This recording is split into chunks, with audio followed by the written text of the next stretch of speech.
Primary 6 at Sanquhar Primary have been working with Glasgow School of Art to make a documentary about our community. The class decided what parts of the community we wanted to tell you about. Sanquhar is a small town in Dumfries and Galloway.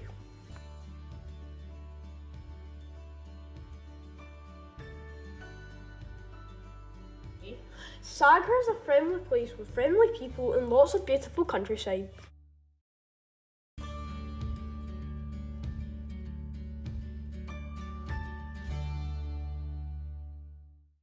Welcome to Sanquhar Primary School.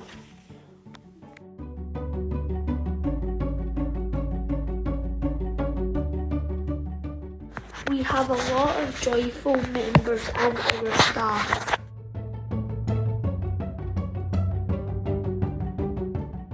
Here we have our fabulous nursery and their playground. In the nursery we have ages 3 to 5 years old.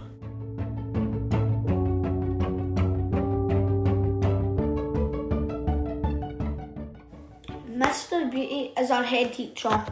Why did you come to be the head teacher at Sanquhar Primary? Well, that's a really good question, Tyler. I visited Sanquhar a long time ago, and I just really loved whenever I drove through it. I seen the beautiful countryside, I seen the wind turbines, and I could see a sense of community just by driving through it, and I thought, wow, what a lovely place. And months later, just randomly, I was looking for an opportunity elsewhere, and I seen the head teacher job at Sanquhar Primary School came up.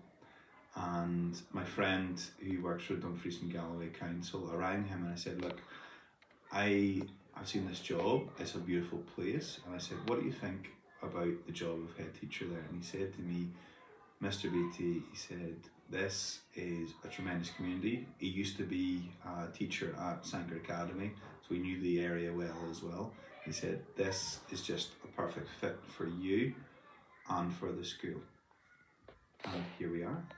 That's it. We are learning about values and respect. What do you think about Sanquhar Primary? What I think is the best thing about it.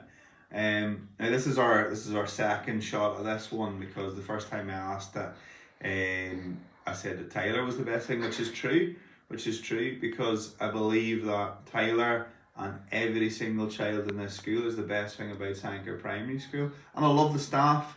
The people that we work with are so important, and also our families. I've never seen such a crazy amount of, not that our parents are crazy, but a crazy amount of families coming in to support us for different things, for stay and play, for all the events that we run in the school. The best thing about Sanquhar Primary School, just the fact that everybody wants to help, everybody wants to be involved. What are you doing to make the school better in the future? See, Tyler, I think this is a trick question. It's not what am I doing to make the school better in the future. It's what we, not just me, not just you, Tyler, but actually everybody in our school community. I'm talking our pupils, I'm talking our parents, I'm talking our staff, I'm talking our wider families, our wider partners. What are we doing to make our school better? Well, the only way to make our school better is to ask every single one of these people what we need to do to make the school better. And when we decide what to do to make the school better, it's how are we going to all help each other to do that.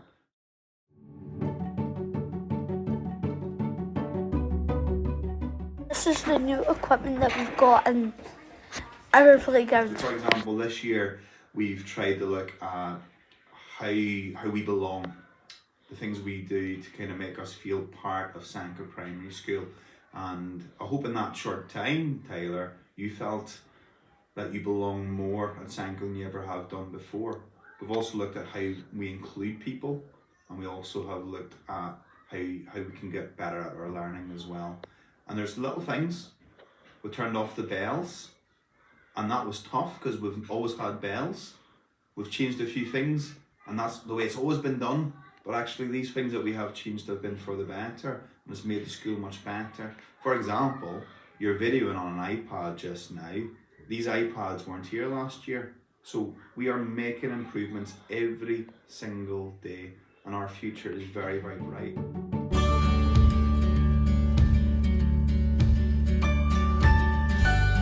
Hello, I'm Amelia and I'm going to be teaching you about burns. Coming up, there's an interview with Mrs. Forsyth, the school poetry teacher. Why did you decide to teach burns at the school? Well, Amelia, 25 years ago, my younger daughter came to this school and she was learning Burns poetry as part of a school initiative. They were learning a Burns poem. So I helped her at home and I really got involved and enjoyed it. And 25 years ago, funnily enough, my daughter got to the national finals. And my older daughter, who was in the academy at the time, got to national finals. And Keegan Shaw's dad, who's in your class, Darren Shaw, got to national finals. And I helped do that poetry. So I got the bug.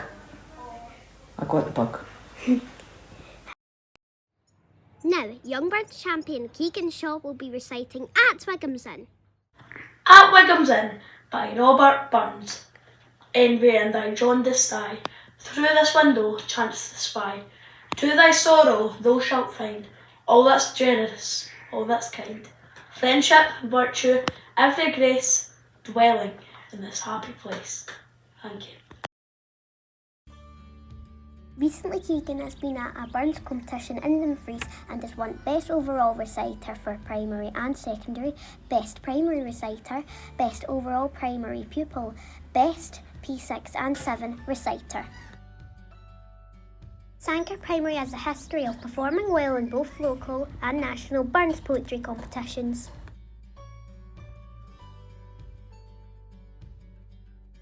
This is Sanquhar Post Office.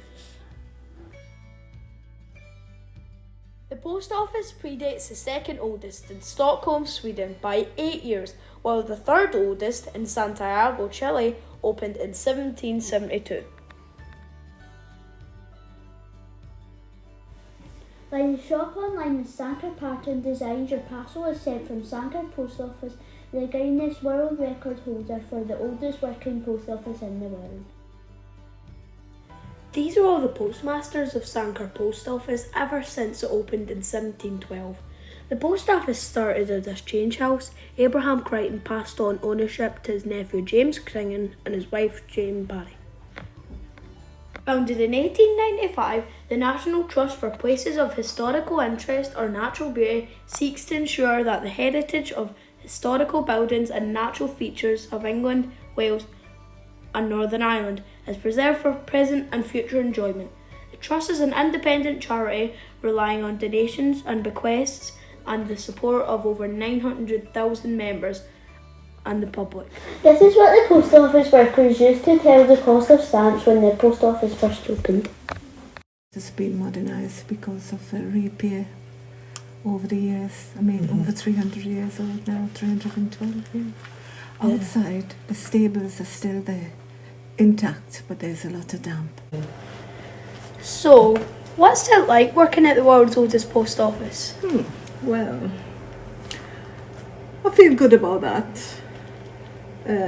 You meet a lot of people, which is interesting, from all over the world. What else can I tell you? I feel proud to be working here, to know that I've owned it, I've made history.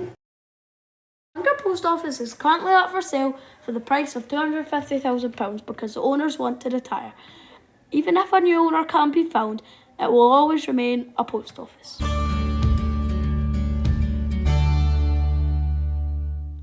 This is the front of all the Arts. This is the building that all the locals love and enjoy because there's a huge variety of things that you can do, like arts and crafts, drama, photography and much more. This is a new cafe that they opened. This is a place where people enjoy having lunch. hair and delicious cakes.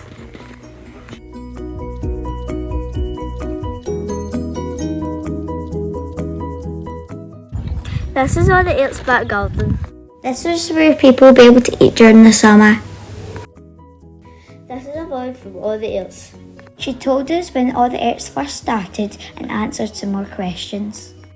Why did you decide to be the manager of All the Earths? Because I love the arts and I love performances and music and dance, and I wanted to pass on to all the children in the community the opportunity to have access to an art centre. When did All the Earths become an art gallery? All the Arts was started in 2010. Why did All the Earths first need an upgrade? Because it needed an upgrade because we didn't have the space for all of the children to fit in and all of the people in the community, but now we've got the space. When we visited the sewing group, they kindly allowed us to see what they were doing.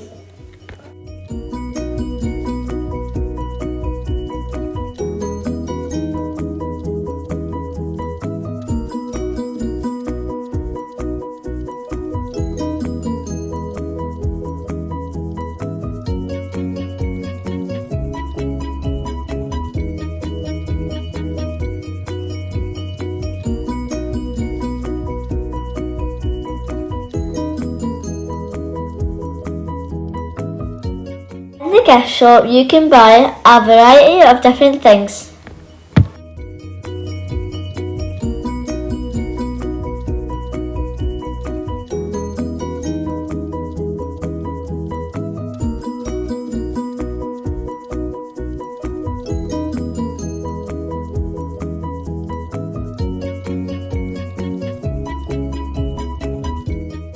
Here in the shop, you can buy the famous Sanquhar pattern scarf and jumpers or other items. Go to All the Earths. 10 a.m. to 4 p.m. The Sanquhar pattern started in the late 1700s. More recently, a group of knitters in Sanquhar have brought the Sanquhar pattern back to life. I think it was either 2016 or 2017. A while ago now. And it's been going ever since. This is the main Sanquhar pattern called the Duke. There are 24 patterns altogether. Commissioned to make a wall hanging for its extreme events, and it needs to be 52 inches long and 22 inches across. So Kate and I have worked out how many patterns we would need for this now. So we work it out on a machine here, and it's called Designer Knit, which means that you can bring the pattern forward, you put what you need on it, and you bring the pattern forward. So that's it there. Yeah. And we go into the pattern, and the machine literally guides us through what we need to do. So every time we change a colour, it'll tell us to change to. And we just change. So this is the first wall hanging, like this. And it'll be linked on the linking machines that we've got here, these ones here. And we just link them through as well. So we have to go back and just make sure they're okay. And of course when we knit it, it's knitted in reverse. So we have to keep checking that everything's okay. With that order, we have 6 cushion covers as well. And Kate has them here.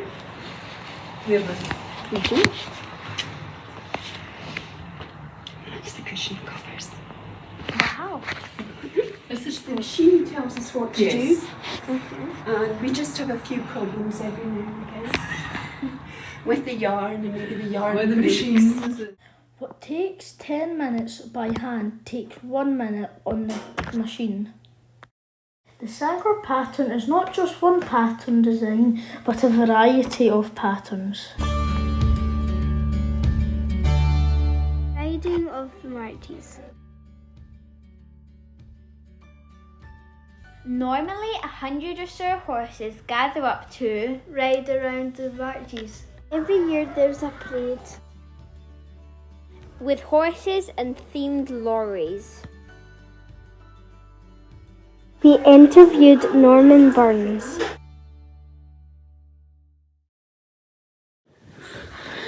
Why do you celebrate the riding of the marches? We celebrate the riding of the marches because it's an ancient tradition, and historically it's been done since 1910. So we keep this tradition going to check the boundaries of the royal borough. When did the riding of the marches start? As I explained, the first riding of marches was 1910, but if you look in the really old books about the history of Sanquhar, the first time the boundaries were checked was 1730, but that wasn't with a cornet and a sash, that was just by the landowners. So it's 1730. How do you celebrate the riding of the marches? How do we celebrate it? We celebrate it.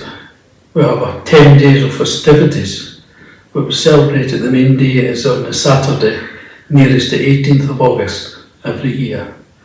And on that Saturday, we have a cornet's lass, and an ensign who are sworn in at the toll booth. You might be seen in the programme of events, and it's the fencing of the court. And that's where they get sworn in, and they've been told then, they've been instructed to check the boundaries. So they ride round the marches. You've maybe seen 100 odd horses leaving the Queensberry Square, and they check the land that used to be owned by the Sanquhar Town Council. So they make sure that no encroachments have been made. So that means nobody's shifted a fence and stolen some ground, some of the neighbour farmers. So that's the historical part, what they're checking. And then come back to the Queensberry Square before the Crown of Queen, and the cornet always says there's been no encroachments made. So that means there's nobody's stolen any ground and haven't shifted the fences. So that's why we ride the marches. So what other events do we have in the riding of the marches? As I said earlier, we have 10 days of events that start on the Friday, which is the weekend before the 18th, which is the historic date, the 18th. And on the Friday, that's when they have the open air ceremony in front of the council house, sometimes call it a toll booth, just beside this building or theirs. And it's an open air ceremony, and the principals get presented with a sash. So the Friday get a replica sash, and that starts, we have a dinner dance following that, and that's the sort of programme we have at the dinner dance.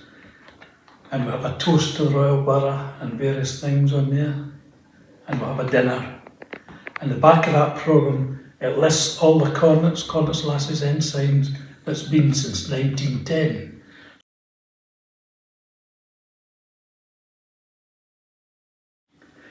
So the Saturday after we have a barbecue, the Sunday then goes in important parts, what they call the kirking of the cornet. So we start from the council house here, we march down to the War Memorial, we lay a wreath to commemorate the war dead, and just in memory of them, so we don't forget about them, that they lost their lives, so we're all here today. We go to church at St Bride's, and it's the old-fashioned way, what they say, kirking of the cornet. So the principal's there, and the minister gives a blessing and wishes them all the best and have a safe ride and all the rest of it. So that's an important sort of religious part of it. And then the afternoon, that's the first time the horses are out.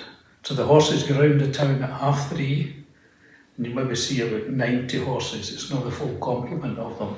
And they ride round every street. It's just to make everywhere this is the rite of marches started. And then it goes to Matthew's Folly, and you'll see the flag getting raised. And the idea of the flag getting raised at the top of the folly is to say the borough is in festival. So that means it's just to tell everybody we can have fun for the next week. So the borough is in festival. And then the Monday there's various activities. There's a horse ride every day that they have a different ride right round all the different areas of the town. Sometimes it's up with a golf course, sometimes it's up a Lochside farm, and sometimes it's crossing the Myth and all the rest of it. So these are interesting rides. That's why they want children to be part of the Troopers Club and be members and get a horse, and then you're entertained by having your horse hire, riding round all these places every day that week. So it's great enjoyment, especially if you get nice weather. Tuesday night is the fancy night where everybody gets dressed up, and the ladies in their ball gowns and the gents with their kilts, and they go to the Troopers Ball in the town hall. And the visitors come from far and near, because that's the night they visit Sanquhar. So they come from Annan, from Pennycook, from Edinburgh, and all the borders, Jedburgh. So that's a fantastic night, and it showcases Sanquhar in its best. And then the Wednesday there are various activities where you meet the ponies. There's Thursday there's a pram race that involves the children. Friday there's activities, and then Saturday's a big day riding of the marches. And we're sure you all know it from 6:30 in the morning. You go out with the Burra Piper, and he marches from the top of the town to the bottom of the town and then back up. And everybody's out with their dogs and all the rest of it. And it's just cheering off. Well, that's the start of the main day's festivities. And that's marching with the Burra Piper. And then after that, as I've said, it's fencing in the court, ride the marches, crowning of the Queen, the pageant in the afternoon, and then the mass bands in the evening. And that's the big day. Everybody's tired by then. The Sunday, we go to the church for the closing of it. The flag then gets taken down in the afternoon, and then the real finale is the Sunday night. We'll have the bonfire and the torchlight procession from the primary school to the washing green. And you see it fills the whole length of the high street with these torches, and for the younger kids you've got glow sticks. So it's a great finale, and then it's a firework display, and then that's it again for another year. The people of Sanquhar look forward to the riding of the marches every year. Sanquhar War Memorial is a very important piece of Sanquhar history. Sanquhar War Memorial is a very important piece where you can come to remember people that fought in the war. The monument represents a piper who is supposed to be the first one killed in World War I.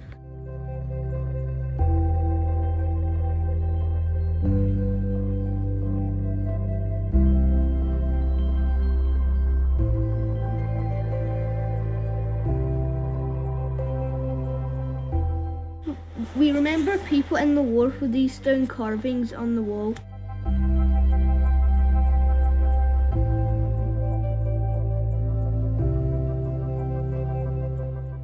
The War Memorial commemorates the men from Sanquhar who died in the First and Second World Wars. It also commemorates those who died in the Korean War and Indonesian confrontation.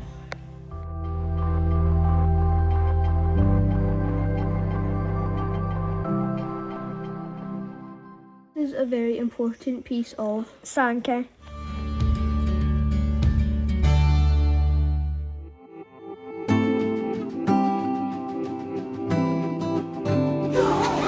So a toll booth is a type of council house. Sometimes a toll booth was called the council house in the past. On some old photographs they just call it the council house. A council house is basically a seat of local government, which means that the people who are in charge of Sanquhar would make decisions about how Sanquhar should be run here. So they might say, you're allowed a market on this day, or you're allowed to put up this flag, or you're allowed to go to this church, or you've got to go and fight in this battle, or you're not allowed to do this anymore, that's now a crime. So they would make the decisions. Or they might say, you have to pay us more tax, we need to improve the road, so everyone needs to give us a bit of money to help make the road better. Okay. Well, the toll booth is now a museum of Sanquhar's history. Here are some of the things we found inside. Little is known about the original toll booth, but Richard Frank, visiting Sanquhar in 1656, described it as so decayed that every prisoner is threatened with death before his trial. In 1697, the Convention of the Royal Boroughs granted £10 sterling to Sanquhar in order to repair the toll booth. In 1727, it gave £12 sterling for the same purpose. This here is the plaque of the brave men of Mennock.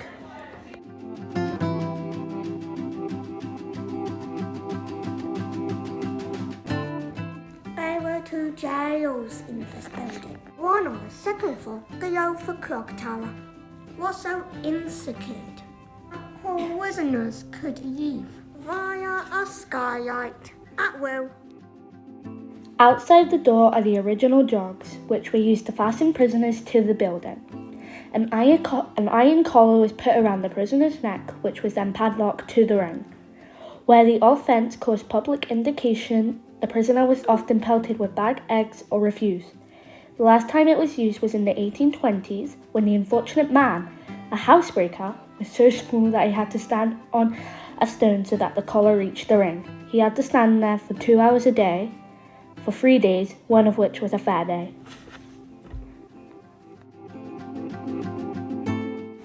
This is Henry.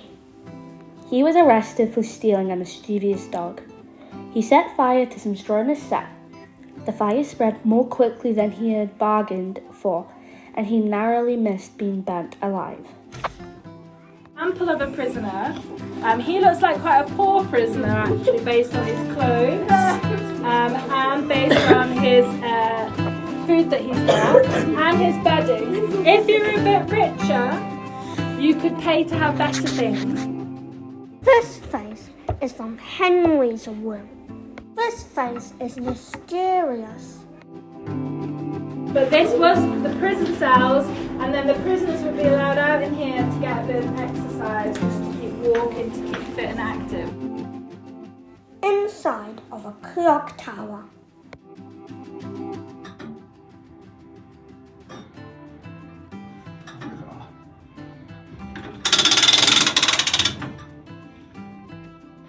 Just to let you hear the noise.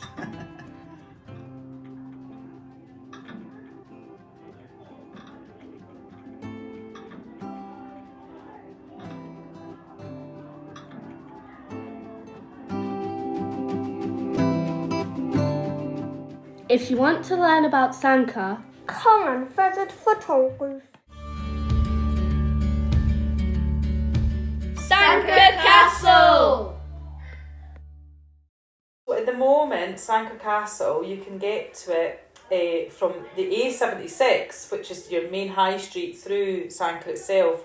At the town foot, there's a little gate, and it's signposted as a kissing gate, and you can go through, and that's what's also known as the Southern Upland Way. There's a path that runs right along Sanquhar Castle, up to Castle, and it's tree lined, and it's also known locally as the Avenue.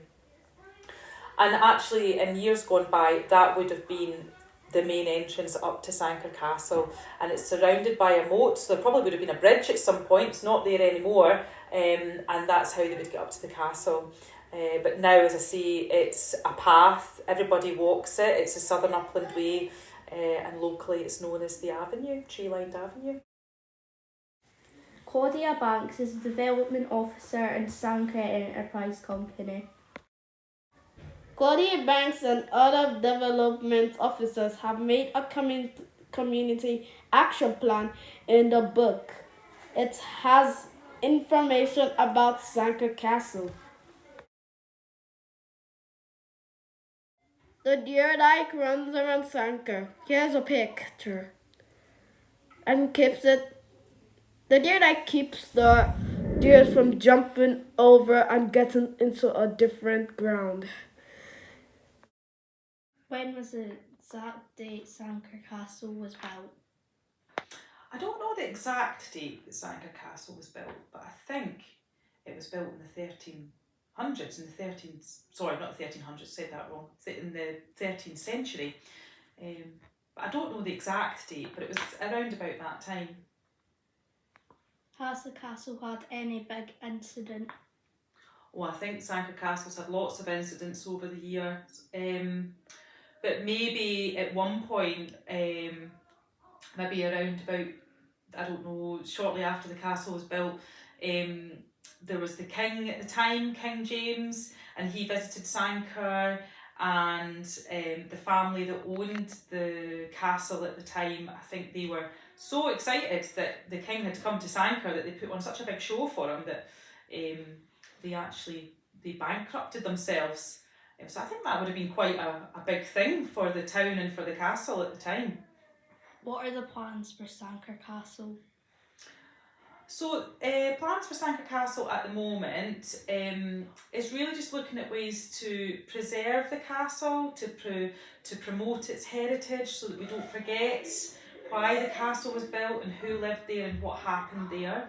And so far, what we've done with Sanquhar Castle is we've had the trees cut down, which has opened it all up, and that now means that we can now maybe work with a conservation engineer, and that conservation engineer will do a full structural report on the condition of the building, and then that will help us to decide the next steps. And if that helps then us to understand how we can maybe preserve what's left of the tower or what's left of its buildings, then great. But at the moment we're just looking at ways to preserve the castle for the visitors and locals to enjoy it.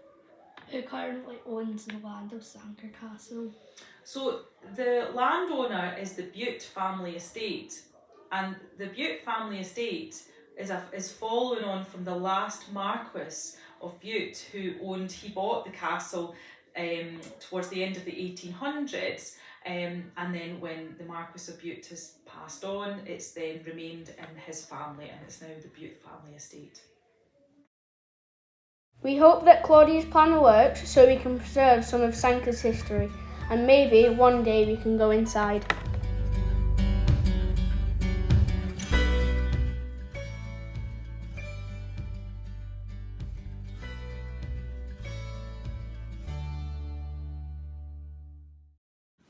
How long has Croydon Multiverse been a thing? Okay, so back in 2012 the works began, but before that it took a good few years for Charles to come up with the design of the site and work out how the site was going to be built. So in 2012 works began to construct the site into what it is you see today, and then it took 3 years of working between March and October to get all the landforms built, and then we opened in 2015 to the public. Here's some locations of Croydon Multiverse.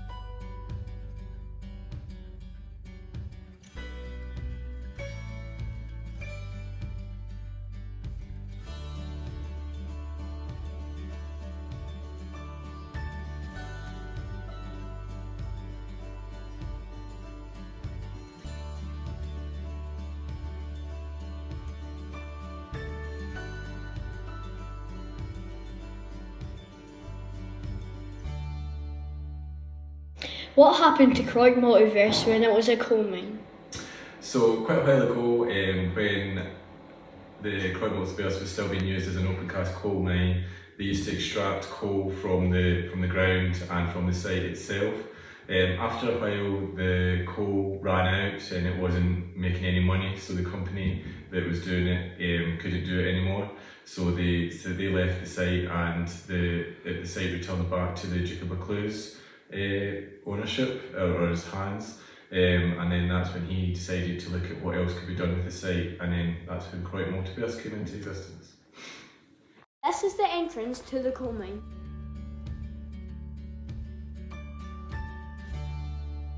What activities do you do at Croydon Multiverse? So there's quite a lot of different things we do. So day to day we're there for people to come enjoy the landscape architecture that Charles Jenks installed into the site. Either coming along or taking a walk with the dogs, or just coming up, bringing a picnic, having a walk around the site. It's 55 acres, so it takes about an hour to 2 hours to walk around the site and enjoy it, depending on how fast you tend to go around. There's lots of different landforms that people can see when they're there. We've got things like Andromeda and the Milky Way galaxies, We've got an amphitheatre that can hold up to 5,000 people. Also in the amphitheatre we hold performances from the likes of DG Arts, or we have an event at Solstice where we have theatre companies come in and present theatre. We also have a music festival at the end of the year as well, where we have bands come and play music in there. And then we also have a path that goes straight through the atmospheres from north to south, and that's it's a north-south path, and that's perfectly aligned with the north-south access of the air. Like Multiverse is located in a town called Sanquhar in Scotland. That's not what started because Clark Allison's son loved animals but sadly passed away. Here we spoke to Alison from Clark's and asked her a few questions about it. We decided to put a park in Clark's